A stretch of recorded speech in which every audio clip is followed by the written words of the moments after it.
观众朋友，大家早安。那么今天一大早，很明显的就是受到这个台风外围云系的影响，那在这个北部、中部、南部这带都出现了阵性的降雨，部分地区雨势还不小哦。台风暴风圈虽然接触到台湾陆地机会低，但是离台湾的陆地也不是很远哦。那对台湾比较好的是，它的移动速度比较快，相对的影响的时间会比较短的。先来看看目前户外空气品质的状况。那现在各地区通通都是在绿色的良好范围之内，空气品质算是相当好的哦。那至于说降雨的情况来看，北中南这边几乎都有出现了下雨的情况咯。那其中在中部的山区还有南部的部分地区，雨势都还下得不小哦，大概有差不多80几到100多毫米哦。那最主要一方面，台风本身的外围环流这种西北风吹进来，正对着西半部吹；另外一方面，南边又有水汽上来，所以虽然南部距离台风中心比较远，但是这边的雨势也下得还蛮大的。那至于在气温方面来看，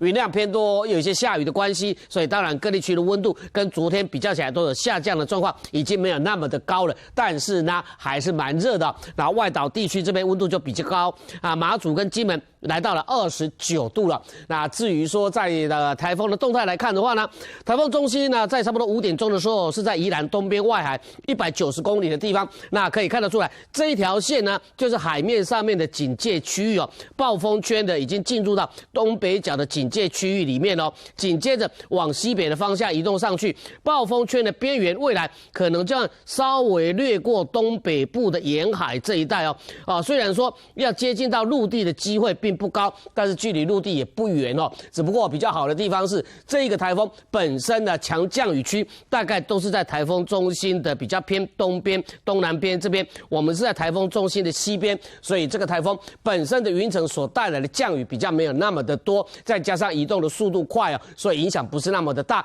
但是呢，刚刚提到了这种台风的环流，西北风正对着西半部吹过来，加上南边又有水汽，所以西半部都要注意啦，可能局部地区大雨或者是豪雨的状况哦。那这个台风大概最接近台湾的时间，差不多就是在今天的中午左右哦。今天的晚上，台风中心就会逐渐的离开了哦。那台风的强度虽然会再稍微的增强哦，但是变成为中度台风机会应该是不高的哦。那我们再来看一看这个今天晚上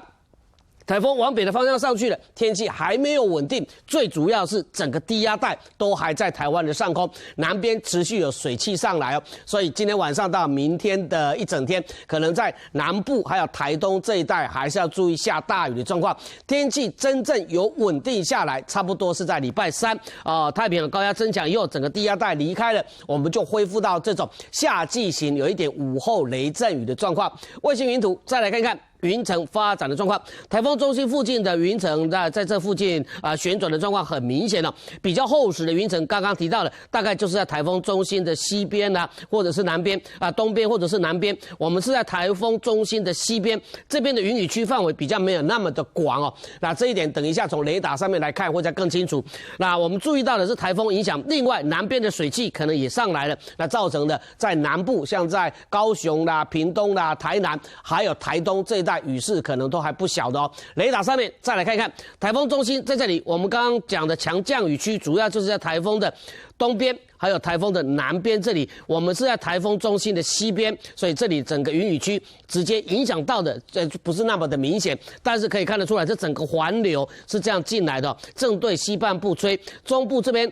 山区是不是还是有一些地形性的降雨产生哦？所以雨势累积降雨量就比较多了一点。另外，我们注意到西南边这里还是有南边的云层，南边的水汽上来的哦，再加上呢又有西北风在这边吹，所以就造成南部这边雨势也比较大。那气象局所预估出来今天的累积降雨量，今天白天这一段时间可以看到，第一个呢就是在北部这北台湾，第二个在中部的山区，第三个在南部这一带，雨势都还不小的哦。入夜了以后，台风离开了，但是呢南台湾这一带，包括了南部台东可能这个雨势呢也还是蛮大的，也是要注意哦。那就今天的天气预报而言，北部地区、台北市、新北市还有基隆北海岸都还是会有一些阵雨哦，雨一阵一阵的，有时候稍微比比较大，高温31度的。另外，在桃园、新竹还有苗栗也通通都有阵雨，高温大概31、32度。台中、彰化还有南投也都是有阵雨的哦，山区的雨势会比较大一点，高温32度。云林、嘉义还有台南这边也通通都有阵雨了，南部地区这一带可能雨势都比较大，包括今天晚上到明天也是一样的哦，高温31、32度的。东半部啦，雨量稍微比较多的，高雄跟屏东也是要注意下大雨的状况，高温31、32度的。东半部雨势比较大一点的，大概就是在北边的宜兰、花莲跟台东的雨比较小，等入夜了以后，南边的水汽更多上来啊，台东这一带可能雨势会增加，高温33、34度。那至于说在连江、金门、澎湖，连江跟澎湖会有阵雨，高温33、34度。未来这一个礼拜，当然今天的台风影响，各地区都下雨了。今天晚上台风离开，一直到明天低压带还在，南边还有水汽上来，所以各地区都会下雨，尤其是南台湾雨势可能还是比较大。礼拜三开始低压带离开了，就恢复到这种夏季型午后雷阵雨的天气形态了哦。那还是要提醒大家，这个台风移动的速度快，虽然影响的比较没有那么的多哦，那再加上呢，它的暴风圈并没有直接接触到陆地哦，影响没那么大。但是呢，南边有水汽上来哦，西半部、东北部还是要注意，可能会有下大雨的状况。